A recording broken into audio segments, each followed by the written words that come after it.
नमस्कार छात्रों, सुप्रभात।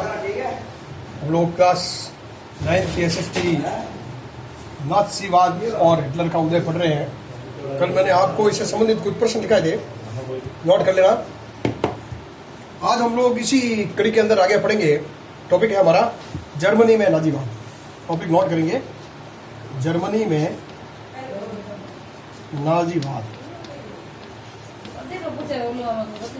अब किन कारणों से जर्मन के अंदर नाजीवाद का उदय हुआ था?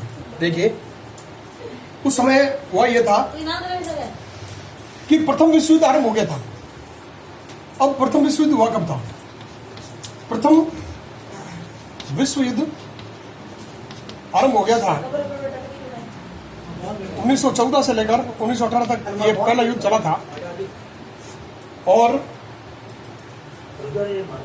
जर्मनी की पराजय हो चुकी थी। जर्मनी की पराजय हो चुकी थी यानी, और वर्साई की संधि में जर्मनी के ऊपर जबरदस्त जो है वो कर्जा थोप रखा था। वर्साई की संधि के अंदर, वर्साई की संधि में क्या हुआ कि जर्मनी जो हारा था, युद्ध का सारा हर्जाना मित्र राष्ट्रों ने मिलकर वर्साई की संधि में उस पर थोप दिया था, या जर्मनी उसको सारा कर्जा दे गया। अब यहां पर क्या हुआ, उस समय सम्राट कौन था प्रथम विश्व युद्ध के समय में जर्मनी में? कैसर विलियम सेकंड सम्राट था। कैसर विलियम द्वितीय, याद रखेंगे उस समय। और वर्साई की संधि हुई थी 22 जून, याद रखें तारीख है, 1919 को। 22 जून 1919। एक और घटना घट गई थी, यानी कैसर विलियम ने वहां से अपने सिंहासन का परित्याग कर दिया था। सिंहासन का परित्याग कर दिया था क्योंकि उसी समय एक घटना घट गई थी। वो घटना थी वाइमर गणराज्य। घटना हुई थी वाइमर गणराज्य। ये राज्य बन गया था और सभी लोग स्वतंत्र होना चाहते थे। उसका नेतृत्व करने वाला था यूगो, वाइमर गणराज्य का नेतृत्व करने वाला यूगो फ्रूस के नेतृत्व में इसका नेतृत्व करा था वाइमर गणराज्य का। और ये जो वाइमर गणराज्य है वो लागू हुआ था 14 अगस्त 1919 से लागू हुआ, जो कि इसमें 18 राज्य बने। याद रखेंगे, ये भी प्रश्न आने लायक है कि वाइमर गणराज्य बना उस समय कितने राज्य थे? तो 18 राज्य बन गए थे। अब राज्य जब बना तो उस समय इसके 2 सदन बने थे। अब ये सदन कौन कौन से नोट कर लें। जैसे हमारे भारत के अंदर लोकसभा और राज्यसभा है ना, उसी तरह से वाइमर गणराज्य में 2 सदन बने। वाइमर गणराज्य, इसके 2 सदन बन गए संसद के, जैसे पार्लियामेंट होती है उसी तरह से। एक तो बड़ा राइख स्टैंग, जो कि उच्च सदन होता था, जैसे हमारा भारत का राज्यसभा है। दूसरा है राइख सराट। ये आपका निम्न सदन है।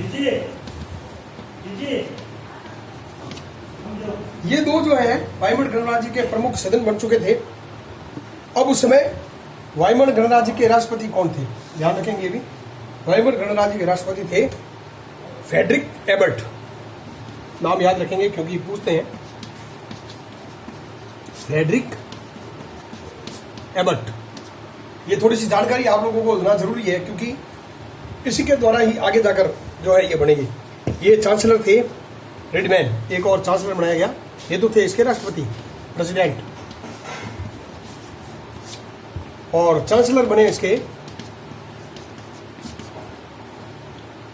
रिडमैन।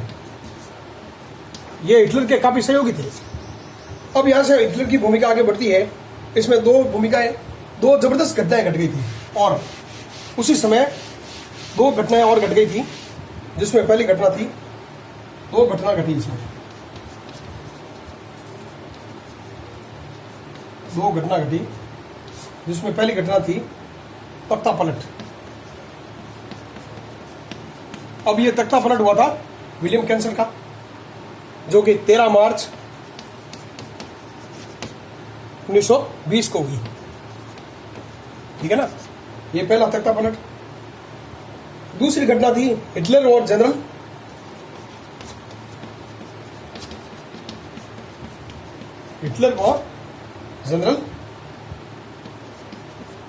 ल्यूडेन, हिटलर और जनरल ल्यूडेन अर्फ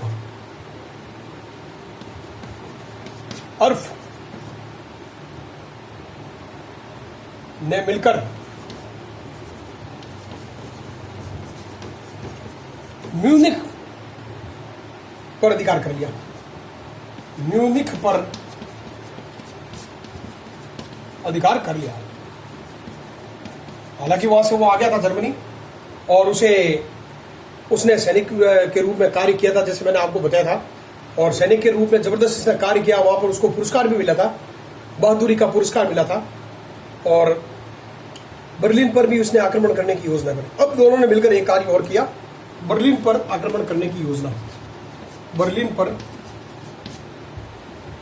आक्रमण करने की योजना, बर्लिन राजधानी है जर्मनी की, करने की योजना बनाई।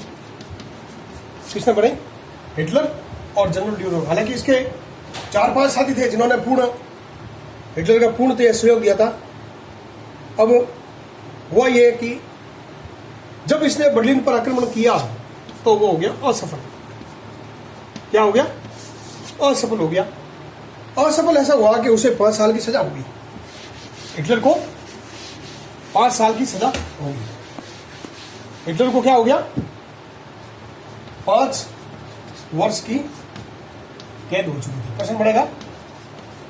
अब यहां 5 साल की कैद के अंदर उसने क्या किया? उसने एक बहुत प्रसिद्ध पुस्तक लिखी।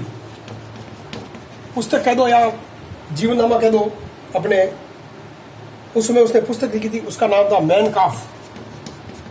आगे मैंने आप उसका जिक्र कर रखा है, मेरा संघर्ष। इसका मतलब होता है मेरा संघर्ष। यहां से उसकी किताब के अनुसार उसका संघर्ष प्रारंभ होता है। और मैन काम्फ पुस्तक लिखने के बाद 1923 में वाइमर गणराज्य का अंत हो जाता है। अब इधर क्या हुआ? 5 साल की सजा छूटने के बाद वाइमर गणराज्य का अंत हो जाता है। ये हिटलर के लिए एक अच्छी उपलब्धि है कि वाइमर गणराज्य का अंत, ये वाइमर गणराज्य का अंत होता है 1923 को। वाइमर गणराज्य का अंत होता है 1923 को। इस तरह से एक और घटना घटती है। जर्मन राष्ट्र स्थायी सदस्य बन गया। कब बन गया? जर्मन राष्ट्र स्थायी सदस्य बना। अब ये कब बना? ये बना था 1926 के अंदर। ये इंपॉर्टेंट तारीखें हैं, इन्हें आप याद रखें। स्थायी सदस्य बना। और जैसे मैंने आपको इसके जन्म के बारे में पहले बता रखा है, वियना चला गया ये। ऑस्ट्रेलिया में इसका 1890 में जन्म हुआ था। 1914 में जर्मनी सेना में भर्ती हुआ और ये पहले रंगाई छपाई और मजदूर का कार्य करता था। उसके बाद 1914 में विश्व युद्ध में सैनिक के रूप में इसने काम किया और एक बड़ी उपलब्धि है इसको गुप्तचर विभाग की जो मिली। उसके बाद हम इसका वर्णन और आगे अगले वीडियो में करेंगे। धन्यवाद। और कैसे इसका उदय हुआ उसके बारे में भी बताएंगे।